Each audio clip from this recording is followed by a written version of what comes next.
Hello friends, स्वागत करती हूँ आप सभी का सितंबर शिल्पी होम साइंस क्लासेस में। फ्रेंड्स, अगर आपने मेरे चैनल को सब्सक्राइब नहीं किया तो सब्सक्राइब कर लें, जिससे आपको मेरी लाइव क्लास की नोटिफिकेशन मिल जाएगी और आप मेरी लाइव क्लास अटेंड कर सकते हैं। चलिए फ्रेंड्स, शुरू करते हैं आज की क्लासेस।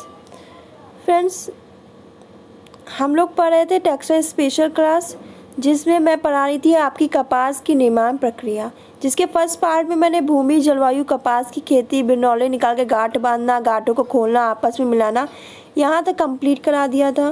फिर नेक्स्ट पार्ट में मैंने कार्डिंग, डबलिंग, कंघी कराना, पूनी बनाना, ये कंप्लीट करा दिया था। और आज की क्लास में मैं कताई, बुनाई, प्रस्कृति, परिसज्जा इसको कंप्लीट कराऊंगी। तो आपने अगर मेरी टेक्सटाइल स्पेशल क्लासेस नहीं देखी है तो आप प्लेलिस्ट में जाइए, वहाँ प्लेलिस्ट बनी है टेक्सटाइल स्पेशल क्लास की, वहाँ जाके आप इससे पहले की सारी क्लासेस देख सकते हैं और अपने नोट्स बना सकते हैं।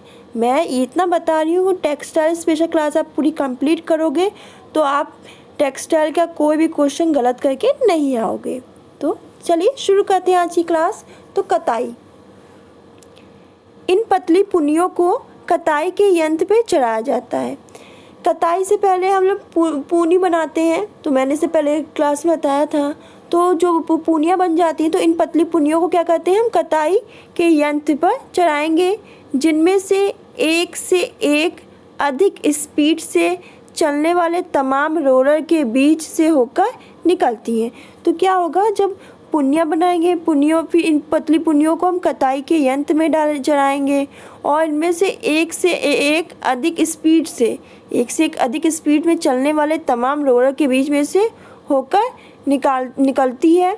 और इनकी खिंचाई और बटाई भी होती है, और खिंचाई बटाई भी प्रत्येक बार पहले से अधिक चलती है। और इनकी जो खिंचाई होगी और बटाई भी होगी वो प्रत्येक बार जो होगी पहले से अधिक होती है, जिससे जो वांछित मोटाई का धागा प्राप्त हो जाता है। और इससे क्या होता है, जो वांछित यानी सही मोटाई का धागा जो होगा वो प्राप्त हो जाएगा।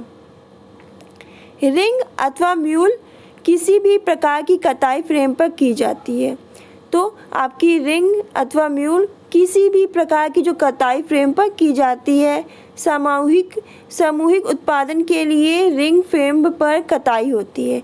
सामूहिक यानी समूह में उत्पादन के लिए रिंग फ्रेम पर कताई होती है, परंतु इस पर धागा उतना सूक्ष्म नहीं होता, इतना छोटा नहीं होता, सूक्ष्म नहीं होता, जितना कि म्यूल फ्रेम पर होता है। रिंग फ्रेम अत्यधिक तेजी से काम करने वाला यंत्र है। जो रिंग फ्रेम है वो बहुत ही तेजी से, बहुत ही स्पीड से काम करने वाला यंत्र है। इसमें कताई की सभी प्रक्रिया एक साथ होती हैं, और इसमें जो कताई की जितनी भी प्रक्रिया है वो एक साथ होती हैं। म्यूल फ्रेम धीरे धीरे व रुक कर चलने वाला यंत्र है। जो म्यूल फ्रेम है वो धीरे धीरे, म्यूल क्या फ्रेम क्या है, यंत्र है, ये धीरे धीरे रुक के चलने वाला यंत्र है। इसकी उत्पादन क्षमता कम है, परंतु धागा उत्तम श्रेणी का बनता है। इसकी जो उत्पादन क्षमता होती है वो कम होती है, पर जो धागा है वो उत्तम श्रेणी का इसमें बनता है। फिर आपकी कताई हो जाएगी, फिर क्या होगी, बुनाई होगी। अब कताई के बाद बुनाई का कार्य होगा। तो धागे तैयार हो जाने पर अब इनसे वस्त्र की बुनाई की जाएगी। अब धागा तैयार हो गया, अब क्या करेंगे, अब वस्त्र की बुनाई करेंगे। और बुनाई की विधि का वस्त्र के प्रयोजन के अनुसार चुनाव किया जाना चाहिए। जो आप बुनाई की विधि है उसका आप वस्त्र के, यानी आप वस्त्र किस चीज़ के लिए प्रयोग कर रहे हो उसके अनुसार हमें मतलब बुनाई की विधि का प्रयोग करना चाहिए। इसमें आपकी बास्केट बुनाई हो गई, रिब बुनाई हो गई, डबल वीव बुनाई हो गई आपकी, तो बहुत सारी बुनाई होती है। तो उसी के अनुसार हमें बुनाई का चुनाव करना चाहिए कि हमें प्लेन बुनाई करनी है, कैसी बुनाई करनी है।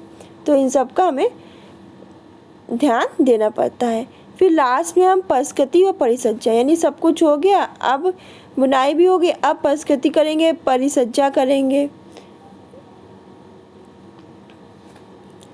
जैसे तैयार सूती वस्त्रों को विभिन्न विधियों से परिष्कृत किया जाएगा। जो तैयार सूती वस्त्र हैं उनको हम डिफरेंट विधि से परिष्कृत करेंगे।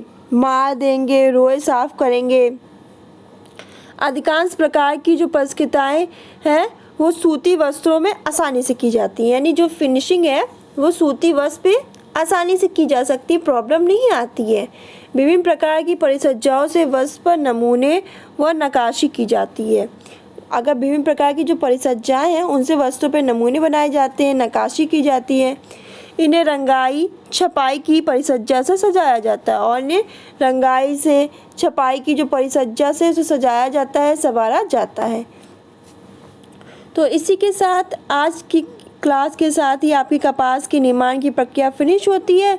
इसके बाद जो आपकी चलेगी कपास की विशेषताएं चलेंगी और इसके बाद एक एक करके जितने भी आपके हैं फैब्रिक कंप्लीट करा दूंगी। फैब्रिक से क्वेश्चन बहुत आते हैं रेशे से आपके एक टेक्सटाइल में, तो इसी को कंप्लीट करेंगे। तो कपास की निर्माण की प्रक्रिया आज फिनिश हो रही है। अब हम लोग कपास की विशेषताएं पढ़ेंगे। तो फिर से बता दे रही है, स्टेप पूछे जाते हैं कपास की निर्माण की प्रक्रिया।